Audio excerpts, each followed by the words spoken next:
Well, welcome back, everybody. And today we're in chapter 11. And today we're going to be talking about group processes and intervention. We're going to look at also culture and some of the dimensions of culture that you may not be aware of. So today we're looking primarily at how to resolve conflict between groups and within groups, but mainly between groups as we take a look at the processes that take place within an organization from a cultural and from an intergroup perspective. Well, welcome back, everybody. And today we're in chapter 11. We're going to go through some of the highlights of chapter 11 because a lot of the core of it is just basic principles that we've looked at so far, and also how to conduct the meeting. We'll talk meetings when you do the process approaches. Most of the material that we've covered dealing with that has already talked about it. So we're going to go over the basic concepts today, and then tomorrow we'll start in chapter 12 to get caught up and be ready by the time the semester ends. So today we're going to look at organization process approaches. Now, last week, if you remember, we were looking at the Johari window and how oftentimes individuals can really not be aware of themselves or the environment around them. And that was kind of like an individual approach. But today we're going to take a look at how to deal with organizational processes, especially as it deals with change and conflict management. Now, some of the issues that we'll be dealing with is that organization process approaches are driven by diagnostic data collected at the organization level. Now, again, we're taking a look at the organization as a whole. So that is going to be derived from data that you've already collected based on the criteria that we've studied in previous chapters. So based on that, you can begin the process of intervention. Now, OD practitioners should be able to clearly articulate a sound business case as to how the environmental pressures or organization design features constraining current effectiveness will be addressed by the process intervention. So what you're doing is you are building a case. Now, if you are in business, you might have heard of a business prospectus or a business proposal, and in it, you're going to provide an assessment of whatever it is that you are studying or researching, and this is what you're doing here. You need to be able to build up a strong case once you have diagnosed from data what is going on in that organization so that they will be able to know what the intervention is going to be about, how you intend to go about it, and how they can contribute to the process. Now, one of the things that will take place during this change and intervention is what we call the organization confrontation meeting. There's nothing really creative about it. There's no catchy phrase for it. It's just getting together as an intervention, and it's designed to mobilize the resources of the entire organization to identify problems, set priorities and action targets, and begin working on identified problems.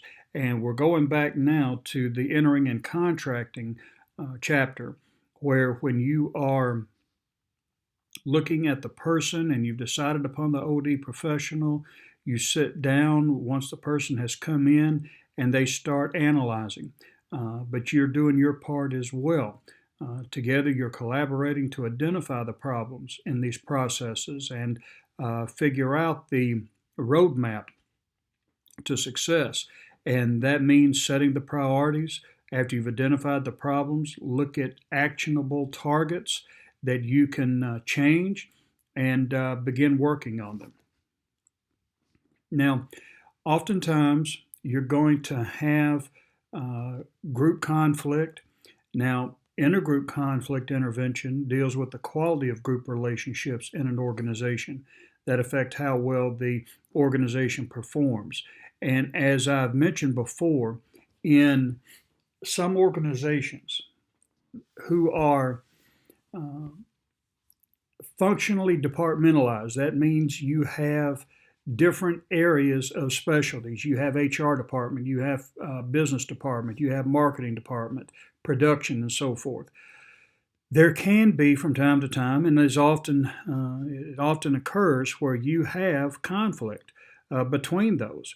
When you are within your own little realm, you become territorial, and you see others as competition sometimes instead of part of the team.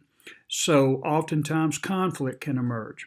And one of the things that you'll need as an OD professional is to be able to look at how groups relate to each other. Again, a college that I went to help as a change agent, they failed miserably because there was too much conflict between groups.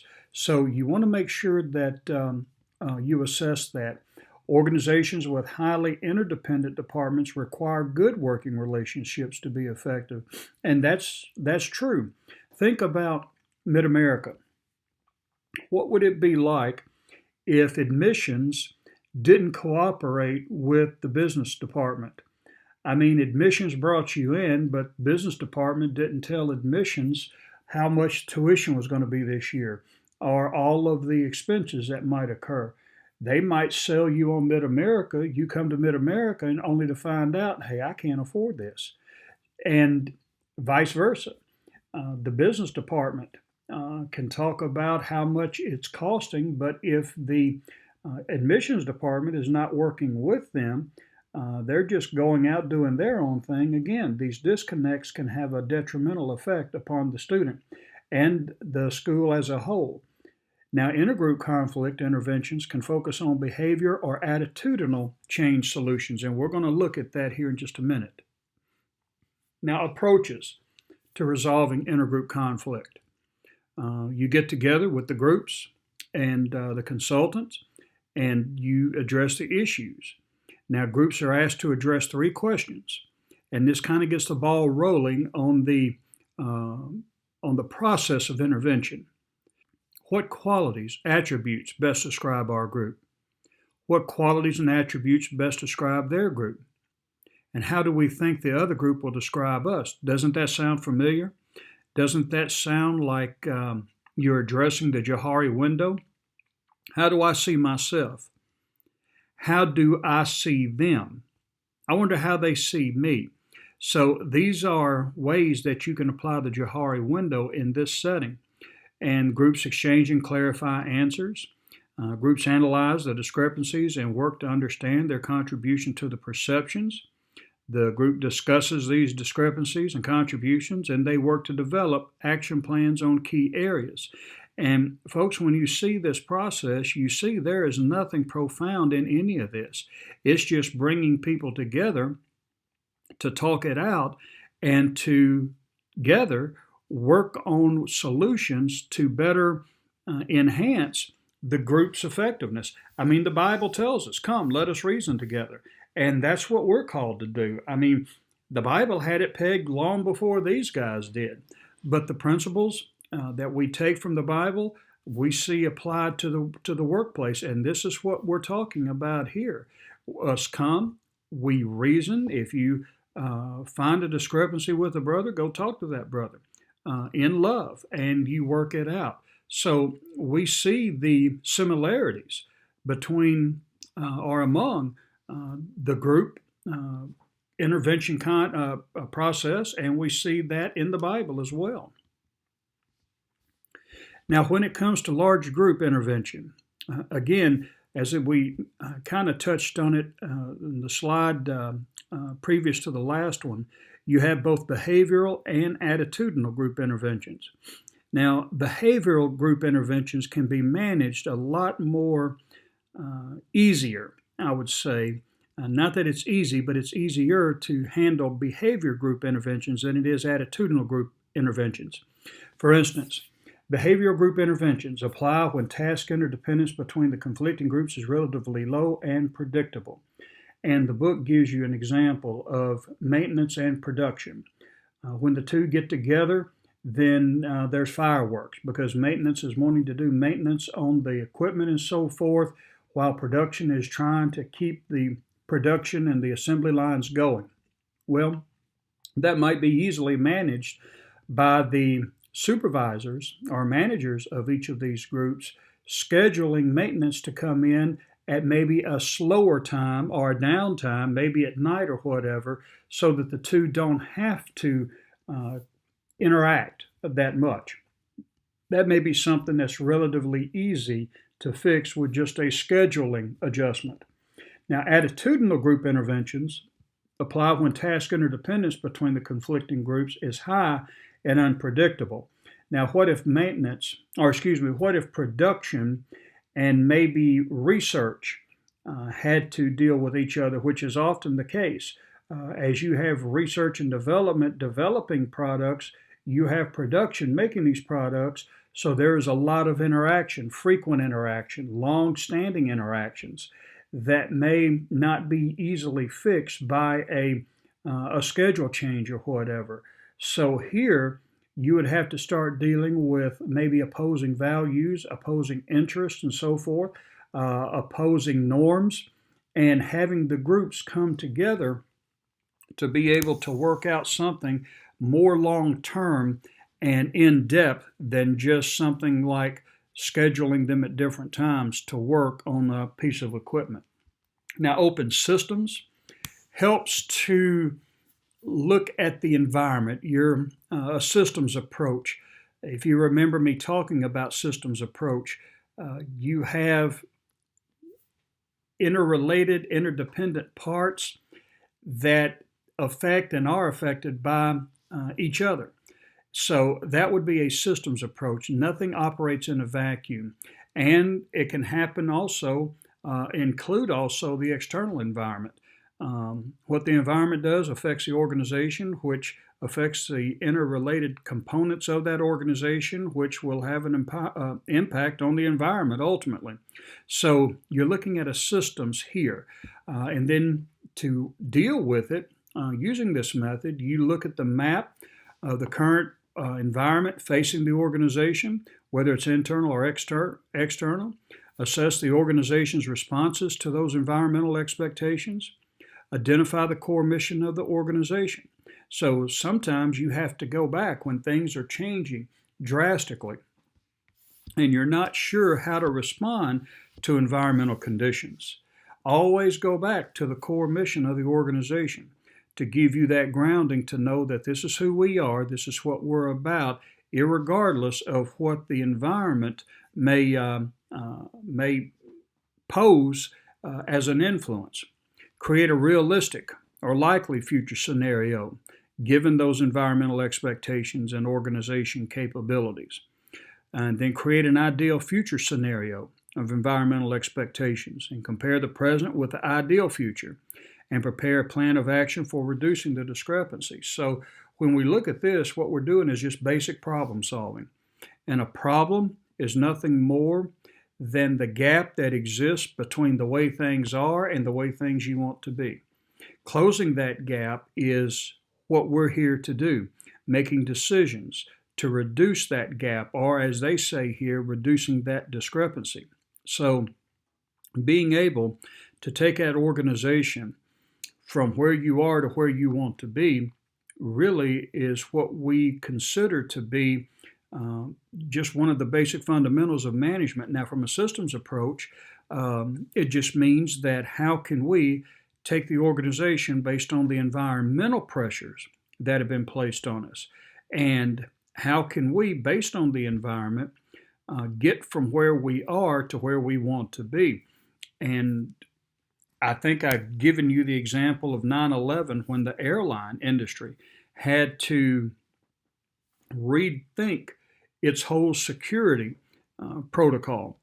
And they were only given 6 months, and the mandate for them was to make the airport safe from terrorism. Now, that's a broad, sweeping mandate. That could mean anything, but they were having to revamp and readjust, realign, and rethink everything they knew about airport security to develop systems in place now that we have that have reduced the likelihood of another terrorist threat. So that was an environmental pressure that was placed on the organization that came out of the blue. They weren't expecting it, but yet they were expected to deal with it, and they were expected to get to that end result, which was being more secure in the airports. So that would be kind of like an open systems method. Open space method. Set the conditions for organizing, and that's kind of like setting the agenda for the meeting itself. Announce the theme of the session, establish the norms for the meeting, the law of 2 feet, which means show up and be responsible. It means talk, and that you're responsible for yourself. Then you have the 4 principles that they talk about. Whoever comes are the right people. That's to put the people at ease that, yes, your opinion is important, that we value your input. Whatever happens is the only thing that could have. Whenever it starts is the right time, and when it's over, it's over. And that means leave it there. Don't leave anything undone when the meeting is over with. The participants create the agenda, and you coordinate activity through information postings. So this is kind of how to create collaboration and participation once the meeting begins. Now, the book also talks about defining and diagnosing organizational culture. The authors here look at some of the components of an organization that you're going to need to identify if you're going to help change culture. First of all are the artifacts. Artifacts are those tangible, visible things that you can see that is important to the organization or gives it its own identity. For instance, the way they dress, the way they talk, the reporting and communication relationships, and so forth. These are all artifacts. It's not just what they produce, the tangible results of their operation, but how they relate to each other and the things that are important to them. Norms, these are, and values, these are the kind of the unspoken rules of how we are supposed to act. At Mid-America, some of the norms and values is honesty. First of all, we expect students to be honest in their academic endeavors. That's just expected of them. We're not like a secular school that is not worried so much. They are because they have rules too. But academic integrity takes on a spiritual dimension with a seminary because we have a responsibility to be honest. And so that would be a value. Norms, it's the way that we act. It's not a norm to be disrespectful maybe to the professors or to the staff. That's a norm that we don't have to write down. I'm sure there are, and I believe there is in the catalog and your handbook guidelines for behavior, but that's just a norm. These are the ways that we expect you to behave, and the values as well. Basic assumptions that's at the inner core. And these are the non-debatable, non-confrontable issues that lie at the heart of the organization. And your textbook mentions this. The authors talk about Nordstrom. And Nordstrom has a reputation for the customer always being right. And I think I told you about this, but I'm not sure. I believe it was Nordstrom was the store back, I guess it's been a decade or so ago. They were going by the mantra, the customer's always right, and the guy brought a set of tires in and wanted his money back for him, and they gave him his money back. The only problem is that Nordstrom doesn't sell tires. But that's the reputation that Nordstrom have of never arguing with the customer. And some people thought it was foolish for them to give that person money for something that they don't sell. But That's how far they were willing to go to stand behind their motto or their mission statement. And in fact, they only have one statement: do what you think is best. And they've gone by that. Now, that's given Nordstrom a reputation, and I'm sure it has helped their revenue or customer base because they stand behind what they say. But these are the basic assumptions. These are the things that are at the heart of the organization. Now, when you're defining and diagnosing, you have the behavioral approach. Again, you're looking at the artifacts that are most related to the performance of that organization. If communication you see is destructive and it's not very productive, then that might be the way that you would change that, change the behavior. Competing values, again, when you are segregated throughout the organization by department, sometimes you create your own values. So the values of each department should be the same when it comes to the organization. And you get that from your mission statement. Deep assumptions approach, and you take a look at unexamined assumptions that solve internal integration and external adaptation problems well enough to be taught to others. And they talk about how Nordstrom had the reputation for the customer always being right, but they didn't necessarily treat the employees maybe as generously or with as much respect because they wanted them to do work off the clock.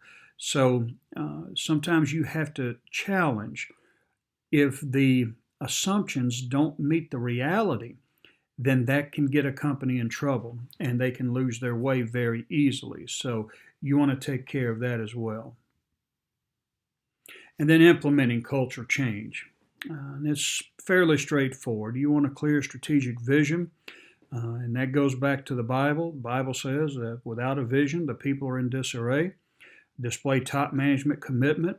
We've talked about that before. If management is not behind it to push it and to enforce it, you're spinning your wheels. It's time to just tell the company, if you're the OD professional, listen, when you guys are serious about change, I'll come back. Model culture change at the highest level. So the company needs to see that the executives or the top level is modeling this as well so that they'll get behind it. It's not one of those do as I say, period type arrangements. Modify the organization to support the change. Now, this is a difficult task. If you are a bureaucratic structure and you're full of rules and hierarchies and all of that, and the environment demands that you become more organic and responsive to the environment, that can be difficult because change, even though people know they need to change, change is still something that is not welcome for many people. They're apprehensive about it because we're creatures of habit. Select and socialize newcomers, terminate deviants. And that's one of the unfortunate necessities in change management. Those that will get behind you, you stay on top of and you keep encouraging them, but you get rid of the ones who are going to go against the change. And the reason being is that those who will resist the change, even when every possible avenue has been pursued to encourage them to change, if they still do not change, they're going to be a cancer in that organization. They're going to disrupt, they're going to be defiant, they're going to influence those who have changed, and there's really no good in any of it. So it's better just to let them go. And develop ethical and legal sensitivity, and that means to communicate, make sure that what you are doing is not violating any Civil Rights Act or any other laws that would come into play. That would have to be handled by either an attorney or a legal representative. You can do some of it if you study that area, but as the OD practitioner, they're going to depend on you to guide them ethically and legally through this change. So you don't want to mess up in this area. You want to make sure that you are as upfront and comprehensive as you can be as you guide them through all of this. Well, today we looked at how groups interrelate, and we saw how, especially with large group interventions, how there can be a behavioral change which is fairly simplistic and straightforward to an attitudinal change which deals with more value-laden and interactive and long-term types of interventions as groups are made to work together for longer periods of time and more frequently. We also took a look at culture and the many dimensions such as artifacts, norms, values, and basic assumptions of organizations. So there's a lot to take in when you're taking a look at processes, but these processes involve groups, and groups insinuate or imply that there's going to be a culture that you're going to have to deal with as well. Well, that's all we have for today. We'll be in chapter 12 tomorrow, so God bless you. Have a good day, and we'll come back tomorrow.